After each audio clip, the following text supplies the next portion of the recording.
ഇന്നലെ ഞാൻ അപ്പോഴേ പറഞ്ഞതാ അവരെ ഒന്നും കൊണ്ടുപോകണ്ടെന്ന്. ശരിയാ, ഇന്നലത്തെ ബില്ല് കണ്ടെന്റെ കണ്ണ് തള്ളിപ്പോയി. ഇവൻ പറഞ്ഞിട്ടല്ലേ അവരെ കൊണ്ടുപോയത്. അവൻ ഇന്നലെ അങ്ങനെ ചെയ്തത് നന്നായിന്ന് ഞാൻ പറയൂ. നീയും ഇന്നലെ അത്ര മോശമൊന്നും ആയിരുന്നില്ല. ബില്ലാണ് പ്രശ്നമെങ്കിൽ എന്റെ ബർത്ത്ഡേ വരട്ടെ. ഇന്നലെ അവര് തന്ന പോലെ ഒരു ചിലവ് ഞാൻ അവൾക്ക് കൊടുത്താ പോരെ. അത് മാത്രമല്ല, നീ മാത്രമല്ലല്ലോ അവളുടെ ബർത്ത്ഡേക്ക് പോകാതിരുന്നത്. എന്നിട്ട് നിനക്ക് മാത്രം പ്രത്യേകം ചിലവ് തരേണ്ട കാര്യം എന്തായിരുന്നു? പല പല നാളുകൾ ഞാനൊരു പുഴുവായ്പ വിഴക്കൂട്ടിലിറങ്ങി. ഇരുളും വെട്ടവും അറിയാതെ അങ്ങനെ ഇരുന്ന നാളുകൾ നീക്കി. അരളിച്ചെടിയുടെ ഇല തിന്നടിയിൽ അരിമക്കിങ്ങിനി പോലെ വീശൻ കാറ്റത്തിളകിത്തുള്ളി വീഴാതെ അങ്ങനെ നിന്നു. ഇവൾക്കിട്ടൊരു പണി കൊടുത്താൽ എന്താ? കൊടുക്കാം. ഇവള് കാരണം ഒരു ദിവസം മൊത്തം ഞാൻ ബാത്റൂമിലായിരുന്നില്ലേ. ചിമ്മി, എന്താ മനുഷ്യ? ഒരു ഉമ്മതാടി. അങ്ങോട്ട് മാറി നിന്ന മനുഷ്യ. ഇവിടെ നമ്മൾ മാത്രമല്ലുള്ളത്, അവരെങ്ങനെ കണ്ടോണ്ട് വരും. അവര് കണ്ടോണ്ട് വന്നാ എനിക്കെന്താ? നീ ഇങ്ങോട്ട് വന്നേ. ഇച്ഛായ മിണ്ടാതെ നിൽക്കുന്നുണ്ടേ. അയ്യോ, കുക്കിയുടെ സൗണ്ട് അല്ലേ അത്? വാ, എന്തായാലും പോയി നോക്കിട്ട് വരാം. എന്റെ റൊമാൻസിന് എന്നും ആരെങ്കിലും ഒക്കെ തടസ്സമായിട്ട് വരും. നമുക്കൊന്നും യോഗമില്ലാന്നേ. നീ എന്തിനാ ബഹളം വെച്ചേ? പിന്നെ എന്തിനാ നീ ഇങ്ങനെ താഴെ ഇരിക്കുന്നേ?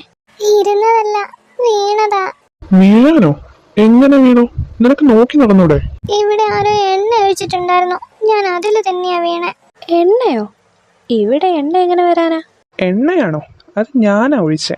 ഇവൾക്കിട്ട് ചെറിയൊരു പണി കൊടുക്കാൻ. ഒരു ദിവസം മൊത്തം ഞാൻ ബാത്റൂമിൽ കിടന്നതല്ലേ, അതിന് പകരമായിട്ട് തിരിച്ച് എന്തെങ്കിലും ഞാനൊന്ന് കൊടുക്കണ്ടേ. കുക്കി, നീ എഴുന്നേക്ക്. എഴുന്നേക്കാൻ പറ്റുമായിരുന്നില്ല, ഞാൻ ഇങ്ങനെ ഇരിക്കോ?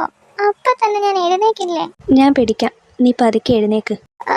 എന്റെ കാല്, എനിക്കെന്റെ കാല് താഴെ കുത്താൻ പറ്റണില്ല. നീ ഇങ്ങനെ കരയാതെ, ചിലപ്പോ വീണതിന്റെ ആയിരിക്കും. നമുക്ക് ഹോസ്പിറ്റലിൽ പോവാം. എന്നാ ഞാനും വരാം. നീ വരണ്ട എന്റെ കൂടെ. വീണിട്ടും അവളുടെ അഹങ്കാരത്തിനൊരു കുറവുമില്ല. എടാ, നീ ഇവിടെ നിൽക്ക്, ഞങ്ങൾ പോയിട്ട് വരാം. എന്തെങ്കിലും ആവശ്യമുണ്ടെങ്കിൽ നിന്നെ വിളിക്കാം. ശരിയെന്നാ, നിങ്ങൾ പോയിട്ട് വാ. എടാ, എന്തായി? അവൾക്ക് എന്തെങ്കിലും കുഴപ്പമുണ്ടോ? ആടാ, ഒരു ചെറിയ പ്രശ്നമുണ്ട്. അവള് പറഞ്ഞില്ലേ കാല് താഴെ കുത്താൻ വയ്യെന്ന്. ആ കാല് ഫ്രാക്ചറായി, റെസ്റ്റ് വേണമെന്നാ പറഞ്ഞത്. ആണോ? എടാ, ഞാൻ അവിടെ ഒന്ന് വീഴ്ത്തണമെന്ന് മാത്രമേ ഉദ്ദേശിച്ചിട്ടുണ്ടായിരുന്നുള്ളൂ, അല്ലാതെ അവളുടെ കാലൊടിക്കാനൊന്നും ഞാൻ വിചാരിച്ചില്ല. ഏയ്, അതൊന്നും സാരില്ലടാ. ഇതൊക്കെ നിങ്ങൾ തമ്മിൽ എപ്പോഴും ഉണ്ടാവുന്നതല്ലേ. ഞാൻ അങ്ങോട്ട് വരട്ടെ എന്നാ? വേണ്ടടാ, ബില്ല് പേ ചെയ്തിട്ട് ഞങ്ങൾ ഇപ്പൊ തന്നെ ഇറങ്ങും.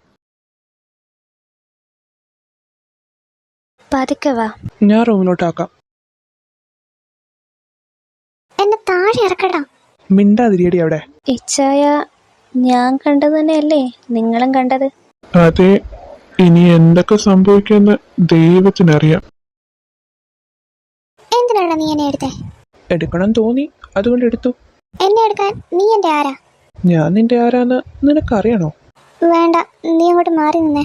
കുക്കി, നിനക്കൊരു പണി തരണമെന്ന് മാത്രമേ എനിക്കുണ്ടായിരുന്നുള്ളൂ, അല്ലാതെ നിന്നെ ഈ അവസ്ഥയിലാക്കണമെന്നൊന്നും ഞാൻ വിചാരിച്ചില്ല. നീ എന്താണ് ഇങ്ങനെയൊക്കെ പറയുന്നേ?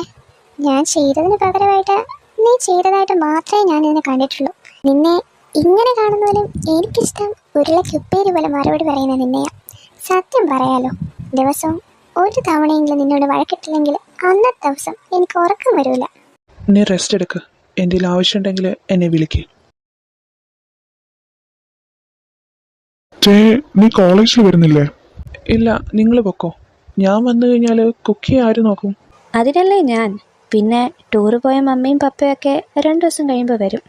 നീ കോളേജിൽ പൊക്കോ, ഞാനിവിടെ നിന്നോളാം. അത് വേണ്ട, നീ പോയിക്കോ. നീ പോയിക്കോളാനല്ലേ ഞാൻ പറഞ്ഞേ, ഞാൻ നിന്നോളാം. ചിമ്മി, എന്തൊക്കെയോ ചീഞ്ഞു നാറുന്നില്ലേ ഇവിടെ? കൊണ്ടിച്ചായ, വഴിയെ കണ്ടുപിടിക്കാം.